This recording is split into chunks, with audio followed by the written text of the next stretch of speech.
D'ici peu, la radio Tchad va émettre en ondes courtes sur toute l'étendue du territoire national et en dehors du pays.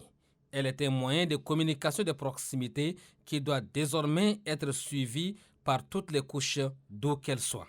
Un engagement du gouvernement de la Ve République qui veut bien corriger le manquement dû aux pannes des émetteurs il y a de cela quelques années.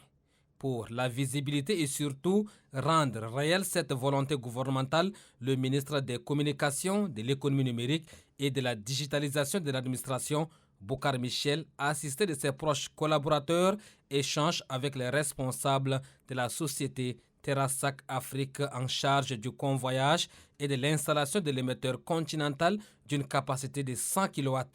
À cette rencontre de mise au point, tout le processus de l'installation occupe l'essentiel des discussions. Pour le ministre des Communications, Boucar Michel, le Tchad tient beaucoup pour l'opérationnalisation de ce projet de grande envergure.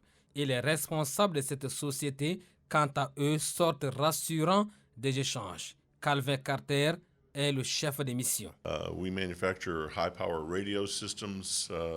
La société Continental, c'est une société qui est basée à Dallas. Et le cadre de cette mission concerne l'installation d'un émetteur onde courte pour pouvoir diffuser sur l'ensemble du territoire national, conformément aux engagements pris dans le cadre du DIS. Après les échanges, la délégation est conduite au centre émetteur de Grédia, situé dans la commune du 5e arrondissement. Avec le ministre, la délégation a visité l'ancien émetteur de marque Thales qui date de 15 ans. Un appareil vétuste qui ne couvre plus comme il se doit le territoire national. Avec cette visite de suivi, les responsables de cette société sortent édifiés et surtout avec une idée claire sur le travail qui devrait se faire avant l'arrivée du nouvel émetteur continental. Le marché a été attribué et en octobre 2023, une équipe est partie à Dallas visiter la société et voir certaines choses qui n'étaient pas prévues. Mais sur recommandation de la société Continental Electronics, ils ont identifié un fabricant des antennes et l'entreprise est en train de voir comment il faut les jumeler ensemble.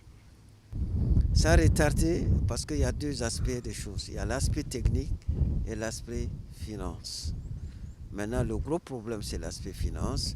L'émetteur Continental, commandé à Dallas, aux États-Unis d'Amérique, a coûté une somme de 4 milliards de nos francs. Il est acquis sur fonds propres de l'État tchadien.